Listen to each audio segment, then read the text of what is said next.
Bienvenidos Venezuela, bienvenidos hoy jueves 19 de julio a tu, a vuestro, Cayendo y Corriendo, espacio para el análisis crítico de los medios venezolanos y de los políticos venezolanos con la altura y la profundidad que estos ameritan. Recordamos, como siempre, en nuestras redes sociales, muchísimas gracias a aquellos que se conectan desde Periscope con @MAPerespirela, aquellos que nos están viendo a través de Insta Live con @MPerespirela y aquellos que nos están siguiendo a través de Facebook con La Iguana TV. Escríbanos todo lo que ustedes quieran y nosotros vamos a estar, como siempre, leyendo en tiempo real, sin cortapisa, sin censura, con la mayor sinceridad, honestidad y, claro que sí, la mayor lealtad. Comenzamos entonces, hablamos de lo cotidiano, ¿no? Hablamos de lo que nos toca el bolsillo, hablamos de lo que vivimos día a día.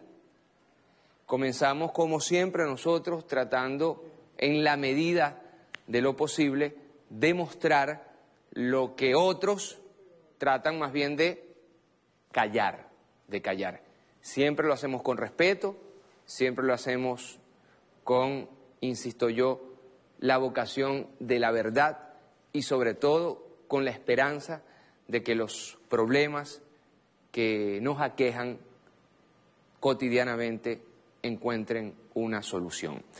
Y hablando de esos problemas, en este trabajo de laiguana.tv queremos mostrar, chicos, cómo están fuera de control los precios de los productos alimenticios en un conocido supermercado de Caracas. Ya van a ver ustedes cuál es ese supermercado. Uno llega y todos los días los precios están más altos. Remarcaje, están echándole una ayudadita a la hiperinflación, desabastecimiento programado, guerra económica. Saque sus conclusiones, pero esta es la realidad.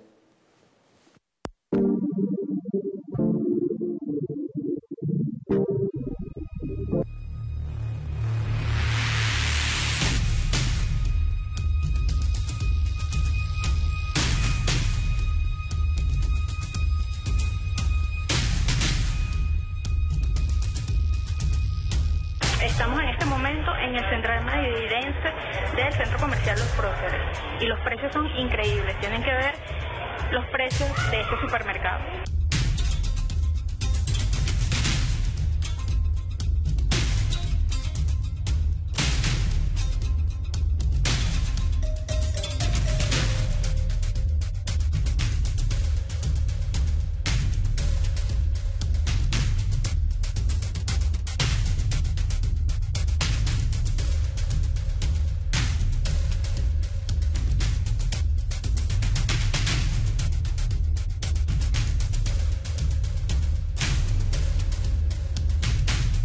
$5.240.000 una mantequilla mavesa de 1 kilogramo.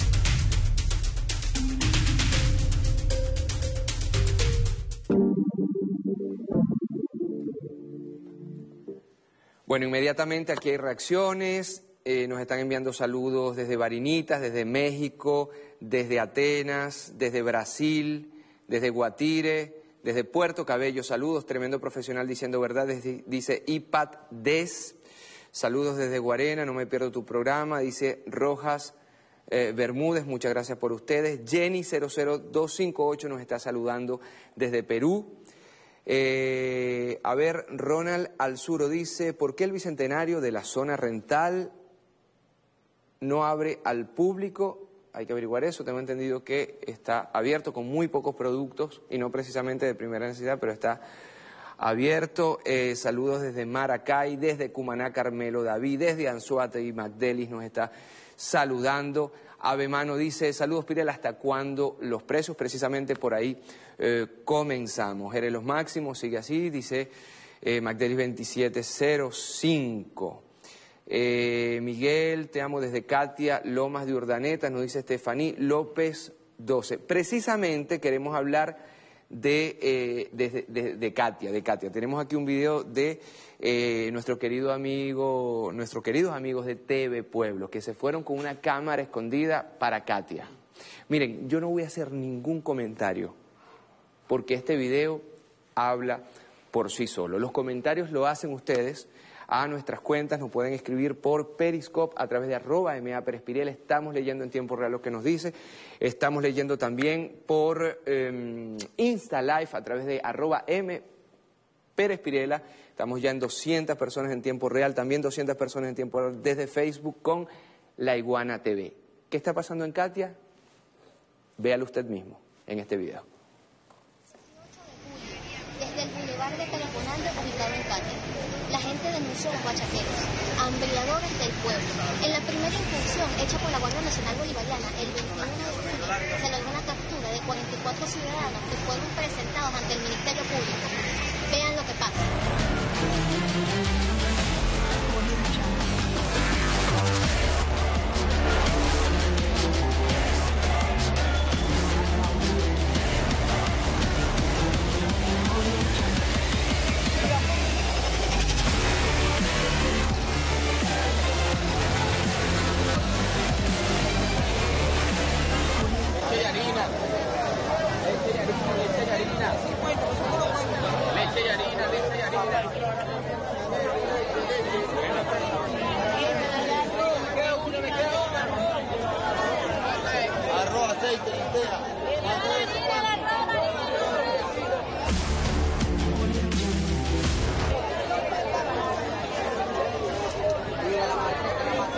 Y como lo dijo el padre de la patria el 15 de enero de 1824, en una carta dirigida al general Bartolomé Salón, donde entre otras cosas dijo: mi amado general, si uno o más funcionarios están en presencia de un delito y no actúan, estos legitiman tal práctica, porque la impunidad de los delitos hará que se cometa con mayor frecuencia. Tal llegará el momento que el castigo no bastará para reprimirlos. Simón Bolívar. Con esta cita del libertador Simón Bolívar, el equipo de TV Pueblos termina este excelente reportaje con una cámara escondida ahí en Pérez Bonalde, en Katia. Si lo vio una cámara escondida, lo puede ver quien sea, ¿verdad? Digo yo, nos están saludando desde Madrid a través de Facebook Live.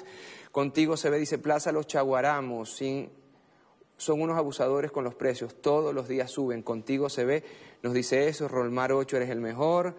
JTAC 2016 dicen el Tigre ya no aceptan billetes de 500 ni 1000 y es lo que da el banco. Aine J dice bombonas en 5000 bolívares en Nuevo Horizonte. Saludos, estamos sin agua. ¿Dónde es esto? Sin agua. Se me fue el mensaje. Ajá, sí, en el Junquito. Miren, aquí hablando de economía y de lo que hacen los venezolanos, lo que hacemos los venezolanos para sortear esta crisis económica, nosotros le queremos traer un video donde se muestra cómo los habitantes de Río Chico aplican, y de Caracas también aplican un método para combatir la hiperinflación. ¿Cuál es este método? Yo no sé si te ha pasado, Grúa, tú que te cortaste el pelo de forma tan abrupta. La Grúa tenía el pelo que le llegaba por la cintura. Uy, esa camisa te queda soñada. Por la cintura. Y ahora lo tiene corto en muchas de las peluquerías populares. Gracias por lo de la camisa, Grúa.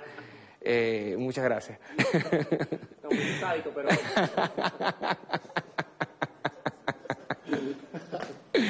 Esa es la Grúa que no quiere servir para nada. ¿Qué camisa es sádico? Bueno, tú que él le llegaba a la cintura el pelo. Ajá. Y se lo cortó. Ajá. En muchas peluquerías populares ahora se están haciendo trueque. Corte pelo por harina pan. Ajá. ¿No me creen? Vean este video.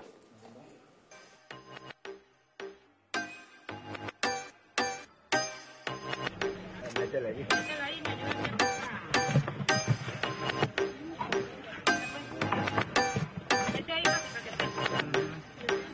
¿No tiene más aceite la cara?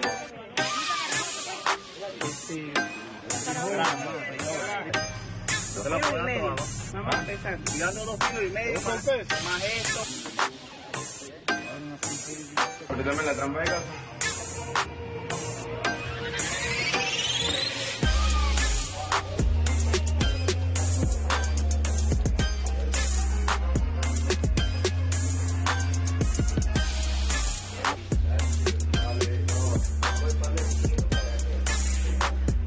Por un lado es bien porque a uno se le hace difícil comprar, pues, pero no todo uno lo acepta porque uno también necesita otras cosas, pues. Y si me vienen a pagar con 1 kilo de carne, yo no me arrecho.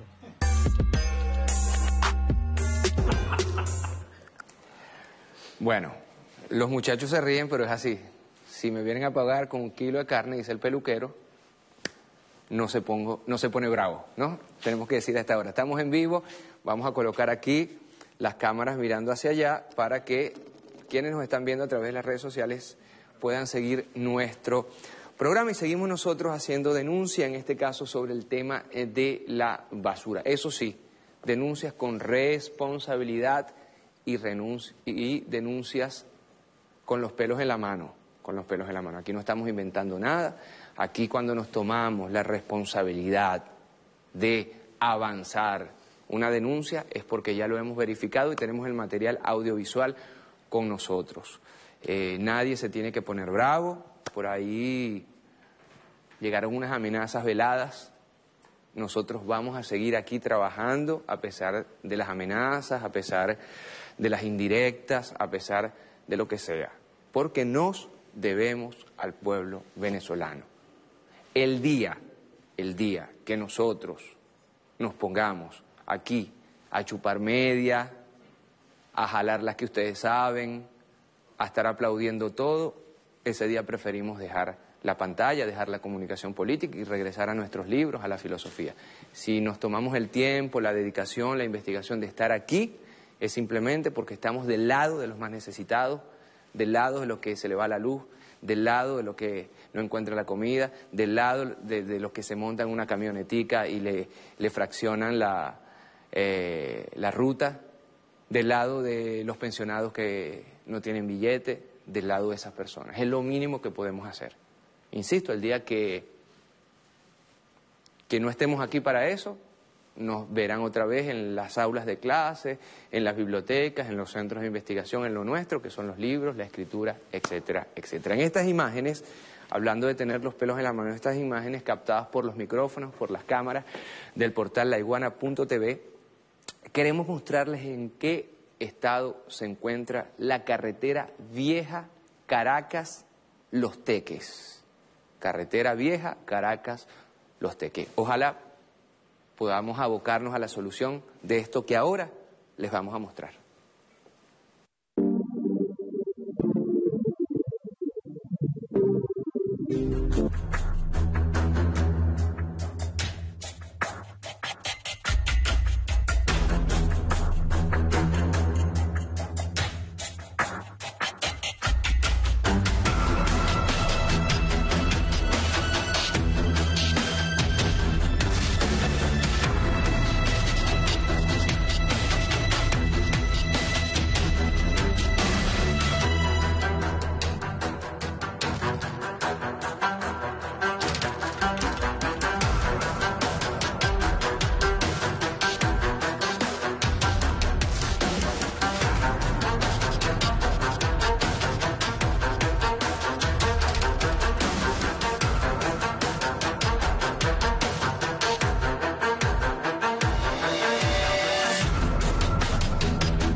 Ok, aquí siguen llegando muchísimos mensajes, los estamos leyendo en tiempo real. A ver, si usted nos quiere escribir, por favor lo puede hacer live, en vivo.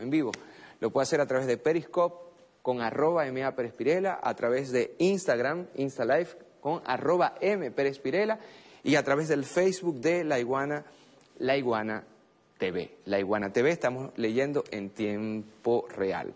Sucre, María Elena dice, las tiendas en Katia que le metan la lupa. Jorge Segovia nos dice, no desmaye, hermano, no desmayaremos, aquí seguimos.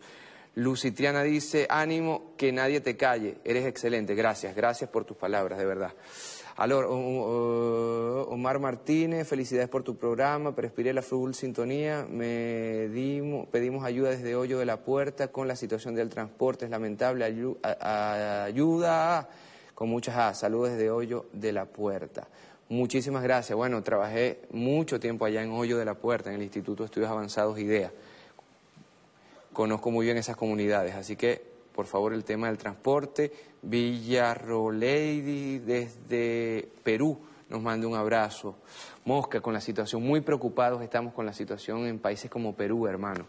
España, donde bandas delictivas se están dedicando a engañar a nuestras mujeres venezolanas y terminan allá en redes de prostitución. Mucho cuidado a las muchachas, a las mujeres, a nuestras mujeres venezolanas, mucho cuidado. Que hay redes que están prometiendo el cielo y las estrellas, la llevan y que para un casting y promesas de trabajo y terminan como prostitutas allá, desgraciadamente. Esta semana ya han habido varios casos. Meiber EDP nos saluda, hola, buenas, el distinguido Bey dice, más chavista que cualquiera, pero esto está ya muy mal, todo es una corrupción. No todo. Existen la mayoría de gente honesta, gente digna, venezolanos que solo queremos que esto vaya para adelante y salir de todo esto. Programas como el tuyo deben existir cada hora, dice PG 20876. Andra Luz Lorena dice, en Maracaibo racionan la luz hasta 6 horas, pero el alcalde solo anda, etcétera, etcétera.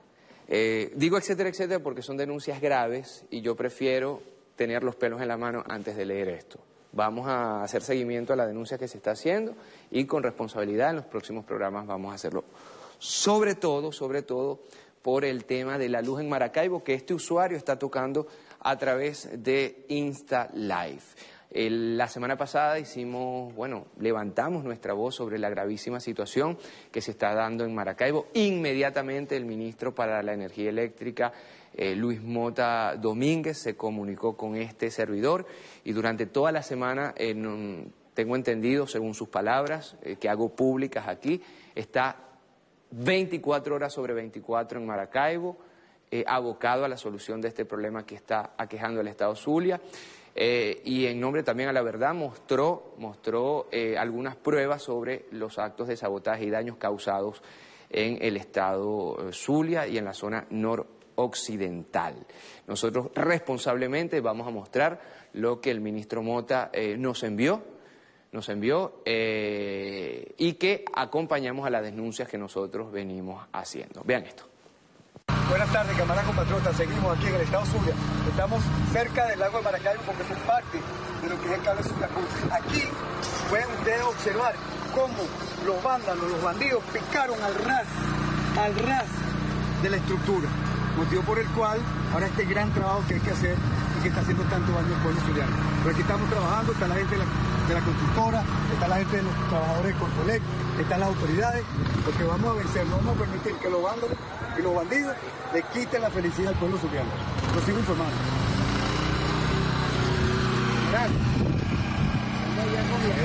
Seguimos informando aquí en el Zulia, a 5 para las 5. Miren, esto que ustedes ven aquí es el cable sublacustre. ¿Cómo hicieron para picar esto? Todavía estamos pensando. Pero fíjense el daño que hicieron. Aquí hay una protección mecánica que es como una cabilla esta de triple pollo. Después viene el cable, protección y los terminales. Aquí podemos ver 1 picado, 2, 3 y 4. Fueron 7 cables. Los otros 3 están en esa punta. Estos 7 cables fueron picados impunemente dentro de este sector. Y esto es lo que está ahorita trayendo gran problema al pueblo zuliano. Véanlo. Esto estamos ahorita tratando de reparar. De los 7, vamos a salvar 4, porque 3 realmente y lamentablemente no tienen salvación por el daño mecánico que realizaron. Vamos a seguir viendo. Seguimos informando en el Zulia. Fíjense, esta construcción que está aquí, que son 7 pilotes, es porque como destruyeron allá, vean, en los cortes y la destrucción, tuvimos que hacer esto nuevo. Por aquí va a entrar los cables submarinos, el cable lacustre sube a una copa terminal, de ahí se eleva a una torre más o menos a 3 metros de altura y después se conecta a las torres de los 30 que están allá. Fíjense todo el desastre que hizo esta gente y el daño que está haciendo. Por eso es que hemos tardado tanto en recuperar, porque tenemos que hacer obras civiles, replantear postes y poner nuevos cables. Entonces, pero seguimos trabajando y no nos van a vencer hasta la victoria siempre. Palabras entonces del ministro Mota sobre la situación que aqueja a los maracaiberos, a las maracaiberas, a los zulianos y a las zulianas. Vamos a entrar en temas también nacionales que tienen que ver con la justicia. Compadre, da dolor, da dolor, da dolor.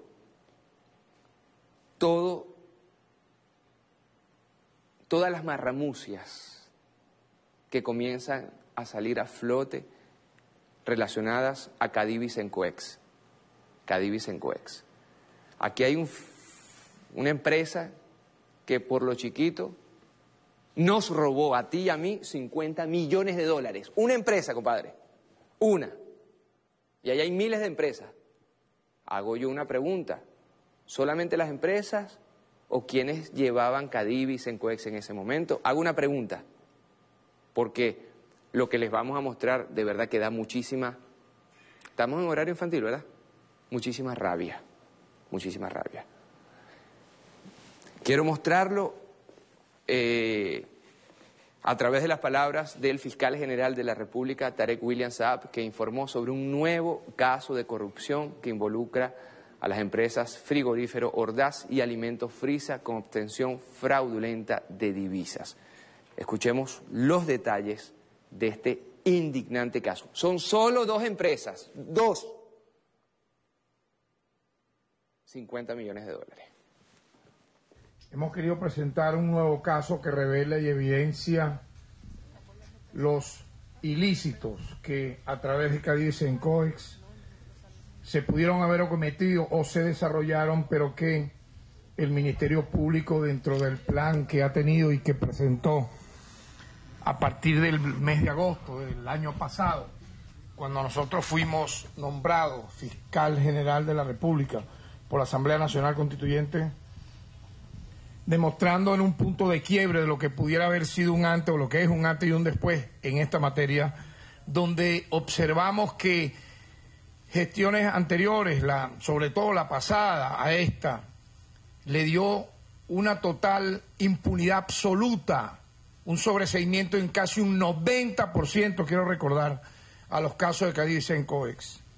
Nosotros pues hemos dado un vuelco a esta materia y hoy queremos presentar cómo hemos judicializado el caso Grupo Empresarial García Armas. Con atención quisiera que escucharan el resumen de cómo nosotros develamos un nuevo desfalco a la nación a través de la obtención ilícita de divisas preferenciales para la importación de alimentos. Imagínense nuevamente el rubro de alimentos usados de manera delictiva por grupos empresariales de maletín o de bolsillo para defalcar a la nación.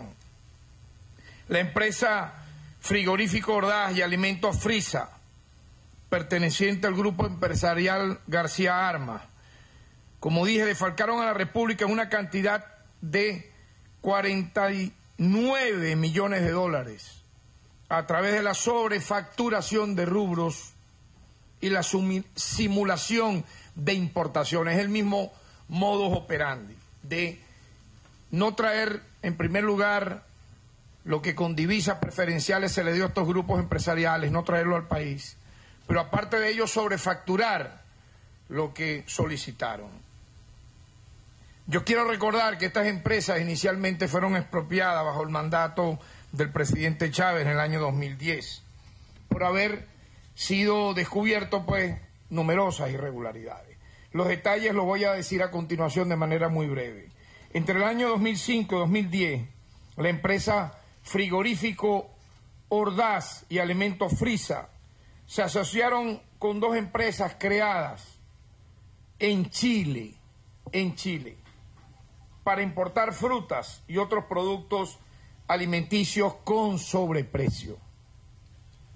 Estas empresas son Benipaula Sociedad Anónima y MCM Sociedad Anónima, que fueron creadas exclusivamente para este fin delictivo. La máxima accionista de ambas empresas es Marlene Loreto Beriastian Hernández. Ella reconoció durante un proceso judicial realizado en Chile haber creado estas empresas por instrucciones de Serafín García, uno de los líderes del grupo García Armas. En octubre del año 2017, ya nosotros estábamos acá en el Ministerio Público, Marlene Loreto Beriastian Hernández fue condenada junto a 2 contadores de estas empresas con penas de 5 años y multa de 30 millones de pesos. Esto ocurrió en Chile, equivalente a $50.000, por la comisión de los delitos tributarios entre años 2006 y 2010. Quiero recordar que toda esta sentencia nos llevó a nosotros a desarrollar dentro de nuestro país, ¿verdad?, las investigaciones que finalmente arrojaron lo siguiente. Una primera evaluación en Sencoes estima que la empresa Alimentos Frisa se apropió de $42.657.351 en importaciones con sobreprecio, mientras la empresa Frigorífico Ordaz cobró $6.250.548 por mercancías que nunca llegaron. Los sobreprecios en algunos rubros alcanzaron nada más y nada menos que la cifra de hasta 1.375% de sobreprecio. Por este motivo, nosotros hemos librado ahora, me refiero ahora, en este momento, las siguientes órdenes de aprehensión ante el Tribunal 50 de Control del Área Metropolitana de Caracas, las cuales han sido acordadas contra los ciudadanos Sebastián García Armas, Serafín García Armas, Pedro García Armas, Domingo García Armas, Karina Gruber, Manuel García Piñero, Margaret García Piñero y Domingo García Cámara. Son delitos tipificados por nuestras leyes que, como dije, vinculados a casos de corrupción, donde el Ministerio Público, según la investigación previa, ha precalificado los delitos de obtención fraudulenta de divisas, sobrevaloración de mercancías y asociación para delinquir. Ay, Dios mío, RCG Pebas dice: no calles nada, Miguel. Ustedes se dan cuenta cuando uno ve que solamente 2 empresas chorearon $50 millones con Cadivi Sencoex. Me sumo a la voz de mi maestro Luis Brito García, que tiene años denunciando. ¿Por qué? Porque con los dólares robados con Cadivi Sencoex, por todas estas mafias, por todas estas empresas, algunas de maletín, todos esos dólares nos servirían ahorita, ¿verdad? Para las medicinas, para la comida, para ustedes contar. A ver, Nueva Esparta nos tienes olvidados, dice Ceutrego. Hermano Simón Valera, te escribo desde el Tigre Anzoátegui. Los bancos están haciendo desastres y le echan la culpa a Sudebank. ¡Qué barbaridad! No hay una sola cosa que funcione bien, dice por aquí. Ay, Dios mío, necesitamos más gente como tú, dice Eddie Rosana. Gracias, Eddie, un gran abrazo para ti. Por favor, manden camioneticas a Coche para Hoyo de la Puerta. Sigue la gente de Hoyo de la Puerta mandando sus quejas. El tema del transporte privado, Román CT dice: Rodovía es el único que acepta puntos de ventas, los demás en el terminal de Oriente, solo efectivos para revenderlos a 300%.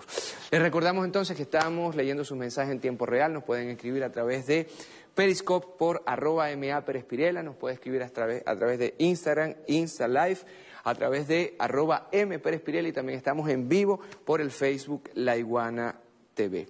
Dani Pastrano nos dice, Miguel Ángel, te estoy viendo desde Perú, saludos a ti Dani, allá en Perú. Saulo Olavarrieta, saludos desde Brasil, un abrazo para ti en Brasil. Angulo Gladys dice, un abrazo mi querido Pérez Pirela, abrazo y bendiciones para ti, mi amor. Vamos con temas internacionales, y es que han habido unos interesantes acercamientos entre el gobierno bolivariano y la Unión Europea, e incluso el mismísimo gobierno de España. Y aquí le queremos traer en un resumen de 57 segundos, en una cápsula, las palabras del canciller de Venezuela, Jorge Arriaza, que solicitó a la Unión Europea relaciones de respeto y cooperación no solamente con Venezuela, sino con América Latina. En una cápsula de 1 minuto, esto fue lo que sucedió.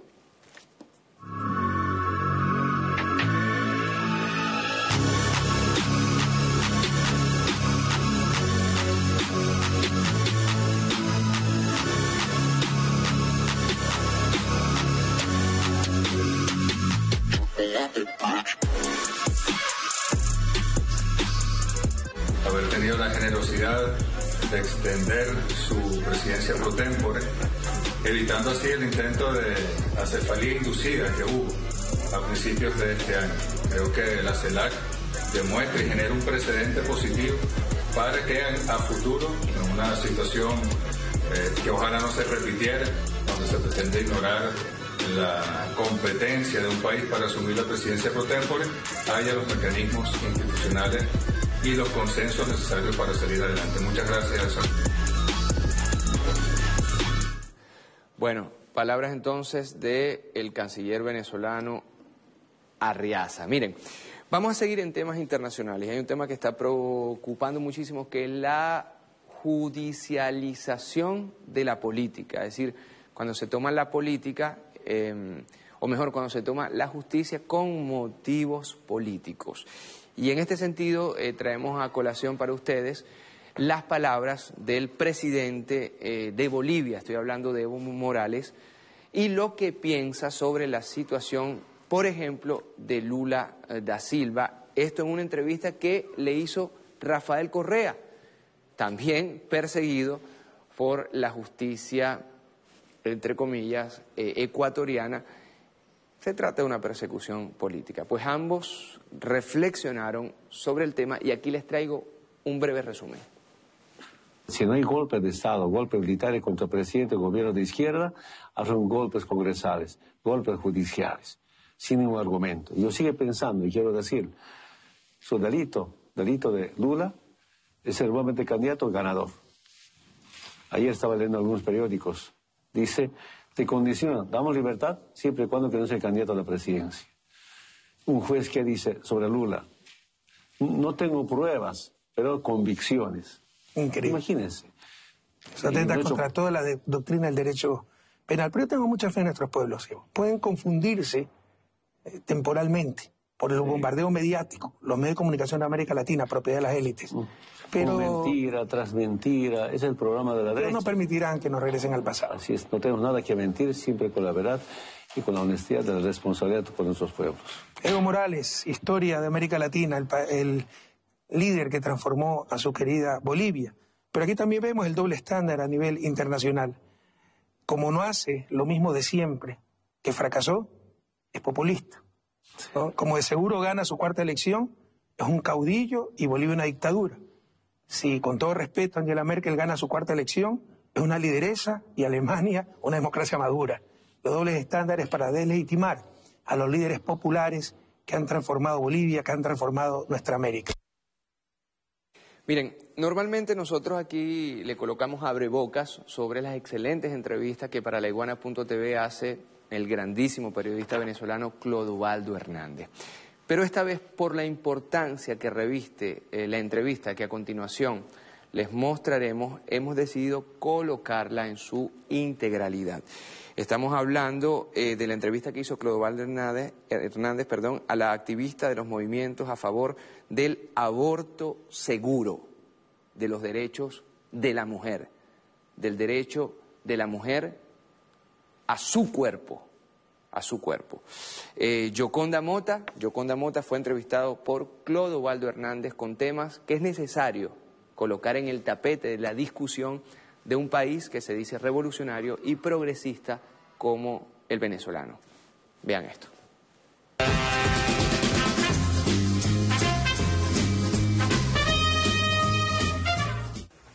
Salud, amigas y amigos de laiguana.tv. Hoy vamos a conversar con Yoconda Mota. Ella es parte de las organizaciones, de la red de organizaciones feministas que han venido proponiendo el tema del aborto seguro, del aborto legal ante la Asamblea Nacional Constituyente. Quisiera que en principio nos contaras un poco en qué consiste, a grandes rasgos, pues este planteamiento que sabemos que va a ser tan polémico. Sí, bueno, fíjate, muy buenos días y gracias. En principio, la apuesta feminista, ¿no?, a incorporar este tema en la sociedad venezolana tiene que ver con una apuesta creciente a visibilizar los derechos humanos de las mujeres y algunos derechos específicos, en este caso, los derechos que tienen que ver con la sexualidad y la reproducción. Entonces, la propuesta implica abrir el debate sobre el tema del aborto, que es la práctica segura de la interrupción del embarazo en condiciones gratuitas y protegidas por el Estado, o sea, darle condiciones de seguridad a un hecho social que por razones múltiples viene ocurriendo, pero fundamentalmente generar las condiciones para que se avance en derechos sexuales y reproductivos para que la práctica del aborto sea lo último, o sea, sea lo último necesario para una mujer. ¿Y eso qué implica? En el caso de la Asamblea Nacional Constituyente, que estamos en este momento en pleno debate de la posibilidad de un nuevo entramado constitucional, de un nuevo texto constitucional, implica suprimir del texto constitucional la concepción como inicio de la vida, porque ese término es el que hace que se dificulte la posibilidad de legislar específicamente en materia de aborto y de otros derechos sexuales y reproductivos. Y por otro lado, incorporar al texto constitucional en condición de derecho los derechos sexuales y los derechos reproductivos. Eso supone la posibilidad de decidir, o sea, la autonomía de decisión de cuántos hijos e hijas queremos tener de manera sana y satisfactoria. Implica la educación sexual transversalizada en todo el sistema educativo, o sea, que existe una cultura de ejercicio de la sexualidad, que el Estado promueva un ejercicio de la sexualidad sano y responsable. ¿Eso qué implica? Bueno, transformaciones curriculares, formación docente, transversalización de ese enfoque en todas las etapas del sistema educativo y preparar a las y los jóvenes, o sea, a las personas que van a ejercer la sexualidad, a que exista una práctica adecuada de la sexualidad que posibilite la prevención de un embarazo, de los embarazos no deseados, y posibilite también la prevención de infecciones de transmisión sexual y otros elementos asociados, ¿no? Por otro lado, el acceso a los anticonceptivos, que no es un asunto menor. O sea, el ejercicio sano y responsable de la sexualidad implica el uso de métodos de anticoncepción, ya sean de hormonas, ya sean de barrera. Y se solicita históricamente, además el Estado lo ha hecho en algunos periodos, aunque hace ya algunos años que esa acción se ha suprimido o ha sido reducida significativamente, que es la garantía de anticonceptivos libres y gratuitos y territorializados. O sea, que las y los jóvenes que inician su vida sexual puedan tener acceso a anticonceptivos en los espacios educativos, en los espacios de salud y asimismo los anticonceptivos de barrera en los centros de salud pública. Y por último, que haya también centros más que centros especializados, que se territorialice el acceso a servicios de salud sexual y reproductiva de calidad, que funcionen y que las mujeres puedan tener, digamos, acceso a ello y llevar un proceso de salud sexual y reproductiva óptimo. Entonces serían como dos niveles. Uno, reformar la Constitución en esos puntos específicos y luego una ley que abarque todo esto. Sí, nosotros planteamos que en el texto constitucional se incorporen los derechos sexuales, o sea, se suprima el término concepción y se incorporen los derechos sexuales y los derechos reproductivos como un capítulo específico. Eso da pie a legislación específica, ¿verdad? Eso da pie también a políticas públicas, porque no va, digamos, incluso ahí, paradójicamente, nosotros tenemos conquistas legislativas que no se traducen luego en políticas públicas, o sea, que quedan en conquistas legislativas, así como tenemos algunas políticas públicas que están basadas solo en preceptos jurídicos constitucionales. Entonces, ¿qué es lo que uno quiere? Uno quiere modificación de la Constitución que te dé paso a la legislación específica, transformaciones legislativas, pero muy especialmente políticas públicas. Y las políticas públicas están asociadas a la voluntad política, a que existan presupuestos, programas, proyectos concretos que garanticen el derecho de las mujeres a gozar de una sexualidad sana, plena y responsable. Este tema del aborto, igual que otros que ya vamos a mencionar más adelante, está asignado por una polarización, pero es una polarización diferente a la que existe en el país entre revolucionarios y contrarrevolucionarios, entre bolivarianos y no bolivarianos, chavistas y antichavistas, porque pareciera que abarca como unos subconjuntos diferentes, ¿no? Pareciera que tanto dentro del pueblo revolucionario como dentro del pueblo no revolucionario hay una división en este sentido. Hay gente que está a favor y hay gente que está en contra de que se legalice el aborto. ¿Cómo se maneja esto? Sí, bueno, yo al final creo, la verdad es que además ha habido un ejercicio no casual de satanización del fenómeno del aborto. Primero está asociado a un asunto religioso. Una de las demandas, de hecho, importantes también dentro del movimiento feminista es darle carácter laico al Estado, ¿verdad? No solamente darle carácter laico a la educación, sino que el Estado de verdad tenga carácter laico. ¿Qué significa en términos religiosos? Pues que se ha condenado la práctica y la legalización de esta práctica que se realiza en formas inseguras como si se estuviese tratando realmente de un asesinato de bebés. Eso es lo que se masifica ante la sociedad. Entonces imagínate una cosa tan terrorífica como esa, que tú estás polarizando a toda una sociedad, convirtiendo a quienes hacen esta propuesta en poco menos más que el demonio, ¿no? Y que se convierte, y además, ¿por qué? Porque la Iglesia sigue condenando esta práctica como un pecado, ¿no? Y cuando hablo de la Iglesia no me refiero solo a la Iglesia católica, me refiero a las iglesias, a la institucionalidad religiosa, que no es lo mismo que la espiritualidad y la fe, ¿no? En ese sentido, y además es importante decir que eso también lo invisibiliza muchísimo, que incluso dentro de esa diversidad de lo que es la espiritualidad, la fe y el ejercicio de prácticas religiosas, hay también tendencias a favor de la interrupción.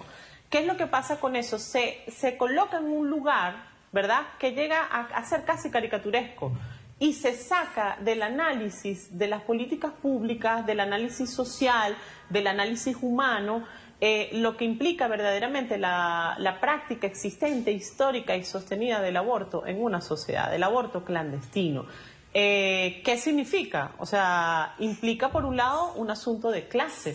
O sea, el aborto existe aquí en Venezuela y existe en el mundo entero. Es transversal a todas las clases sociales. Es decir, estoy hablando como hecho. O sea, cuando analizamos un hecho social existente, es transversalizado está transversalizado en las clases, está transversalizado en las orientaciones religiosas, porque cuando ocurre de forma clandestina, hablamos que incluso quien predica que está en desacuerdo, a la final o lo practica o cuando te ves en la necesidad de combatir un embarazo no deseado, en términos generales se practica.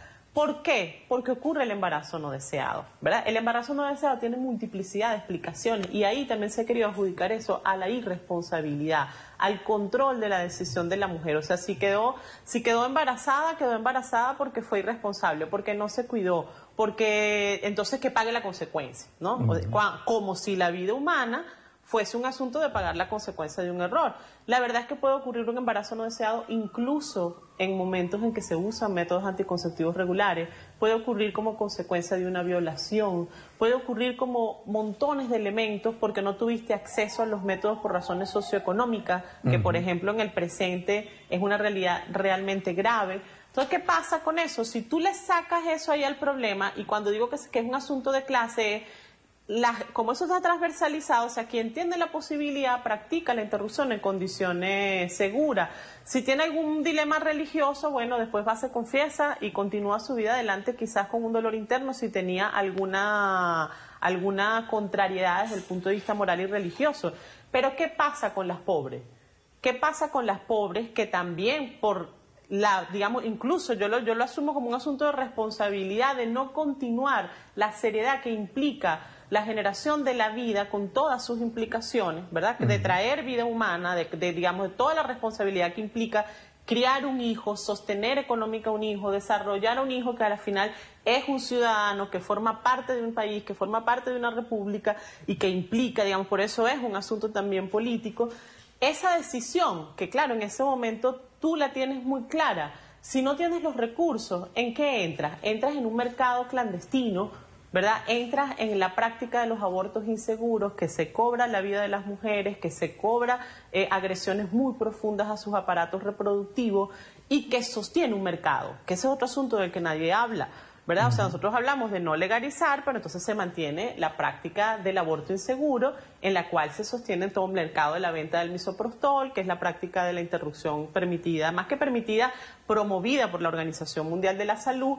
El misoprostol cuesta carísimo en el mercado, hay un mercado negro alrededor del misoprostol, o las prácticas de médicos y personal del área de salud que practica aborto clandestino, que cuestan cuantiosas sumas de dinero. Entonces, el debate va más allá de, o sea, hay que sacar el debate exclusivamente del asunto de la satanización de la mujer, que lo practica porque regularmente está focalizado allí, o de darle un precepto religioso. O sea, la práctica existe desde hace siglos, ¿verdad? Porque a la final no es, y es un error decir que las mujeres lo practican como un método anticonceptivo. Hay que decir que además no hay una decisión más terrible para una mujer que interrumpir un embarazo. Es una decisión compleja en términos afectivos, en términos psicológicos, en términos físicos, y más bien hay que mirarlo como una decisión que si te atraviesa esa decisión, o sea, hay que dejar de niñizar, o sea, de ver a la mujer como niña, que no es capaz, o sea, esa es una decisión que se toma bajo un criterio de mucha conciencia y mucha responsabilidad. Por ejemplo, hablando de datos, antes de que me hagas la próxima pregunta, se generaliza que las que más lo practican son las chicas, las jóvenes, las adolescentes, y la verdad es que no, porcentualmente quienes más practican son las mujeres que ya tienen hijos. ¿Por qué? Porque ya saben las responsabilidades, lo que implica, los esfuerzos, y que si el embarazo llega en un momento determinado, tienes la certeza de que no lo puedes continuar. Okay. Sí, quería preguntarte cuál es la situación del movimiento en pro de esta reforma en Venezuela, porque hemos visto en los últimos tiempos movilizaciones masivas, gigantescas en otros países, por ejemplo en Argentina, en España. Y en Venezuela hemos visto todavía manifestaciones muy pequeñas. ¿Cuál es la razón de esto y qué perspectivas de escalada tiene este movimiento en el país? Sí, fíjate, yo creo, primero, fenómenos como el de Argentina, como el de España, responden a dos cosas, ¿no? Responden a, por un lado, una larga historia, ¿no? Un proceso que no es de hace un año para acá, no es de hace 5 años para acá. Que tiene la visibilidad mediática que tiene en el presente no significa que no tenga décadas, ¿no? Décadas de lucha. Por otro lado, son países que la respuesta organizativa, focalizada de los movimientos sociales sigue estando muy centradas en sus áreas, ¿no? Es decir, nosotros hemos vivido sociohistóricamente un proceso que nos convoca a una lucha histórica, política, en la que todos los sectores nos hemos movilizado hacia allá y que mucha de la fuerza organizativa se ha movilizado hacia allá. Cuando hablo hacia allá me refiero a la lucha social, a la lucha de clase, pero que también ha significado algunos debilitamientos de las actuaciones focalizadas, temáticas, de algunas organizaciones y movimientos. Ahí me refiero a mujeres, afro, campesinas y campesinos, a luchas históricas, ¿verdad? ¿Qué pasa en el caso venezolano? Mi lectura, el tema es parte de la agenda feminista histórico, global. O sea, el aborto se legalizó en la Unión Soviética en 1920, ¿no? En Cuba no hay mortalidad materna porque el aborto es absolutamente garantizado como una política de Estado. Nosotras venimos sistemáticamente, organizaciones del movimiento feminista, haciendo el planteamiento hace también muchísimo tiempo atrás, muchos años atrás. ¿Qué es lo que ocurre? La lectura nuestra. Bueno, nosotros tenemos que empezar a movilizar a sectores que sabemos convencidos. Es decir, se ha dejado, y hay que ser autocrítico, y hemos dejado que este tema pareciera ser el tema de la agenda de unas mujeres en específico que luchamos por este derecho y por muchísimos otros, por la paridad política, ¿verdad? Por un conjunto de derechos humanos asociados al goce pleno de la vida de las mujeres en una sociedad, pero que realmente no nos corresponde solo a nosotros porque es un problema que transversaliza a muchísimos contextos. Entonces, bueno, la apuesta ahora es comenzar a dar este debate para que no se trata de salir a convencer, sino de que otras voces comiencen también a opinar, a decir, a visibilizar de que el tema del aborto y de la interrupción del embarazo nos transversaliza a todos, muy especialmente a las mujeres. Y yo insisto mucho en ello porque... Y a mí me parece maravilloso cuando hay compañeros varones que se suman a la causa por razones diferentes, pero quienes vivimos la problemática, quienes enfrentamos el dilema, quienes nos quedamos embarazadas en situaciones X somos las mujeres. Claro. Y quienes tenemos que entrompar esa realidad, vivir los cuestionamientos sociales, ¿verdad? Vivir los cuestionamientos morales a lo interno de nuestras familias, en nuestros contextos, somos fundamentalmente las mujeres. Yo te pongo un ejemplo muy concreto de situaciones que permiten ver en la realidad real. Hace ya como unos 4 o 5 meses atrás, porque además a nosotras siempre acuden a las feministas cuando hay la necesidad de interrumpir un embarazo, acuden las personas desesperadamente y te imagino de todos los contextos que están a favor. Por eso que cuando yo afirmo con propiedad, todos lo practican. Me estoy refiriendo a mucha propiedad, a la diversidad de gente que practica una interrupción cuando necesita hacerlo. Bueno, esas son las gentes que tenemos que sumar para la causa, ¿verdad? Porque somos un montón. Pero fíjate, hace unos meses atrás me llegó un caso de una chica de 13 años con discapacidad mental, con discapacidad intelectual, abusada por su vecino, de un hombre ya adulto de más de 60 años, su vecino, con el que ha crecido toda la vida en un barrio, y esto no es un hecho fortuito, o sea, yo pongo este ejemplo aquí como para visibilizar, es exactamente así como ocurre, ¿ve? Hay un barrio en Katia, el vecino, la familia se da cuenta que la chica está embarazada en la semana número 13, porque de repente empiezan a ver que tiene unos malestares, la llevan al médico a ver qué es lo que tiene, y de repente la chama está embarazada y se destapa toda la situación que haces en un país donde no hay legislación asociada a interrupción por violación, por discapacidad mental de la madre y todos esos elementos. ¿A qué tenían que ocurrir? A la práctica de un aborto clandestino, ¿cierto?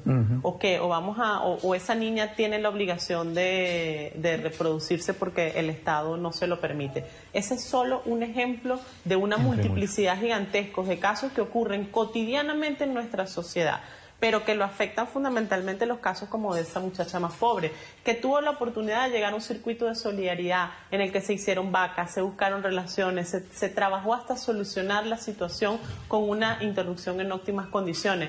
Pero ¿qué pasa con la mayoría? La mamá o el papá o quien está van a buscarle la práctica del aborto inseguro, lo he visto cientos de veces. Van a buscarlo porque no tienen posibilidad económica de pagar una interrupción segura. Entonces buscas la práctica insegura que le puede costar la vida de su hija, o continúan con un embarazo, asumen la responsabilidad los abuelos de ese niño, ¿verdad? Se convierten en una cadena de problemas sociales que no se ven, o sea, que no se ven en toda esa dimensión.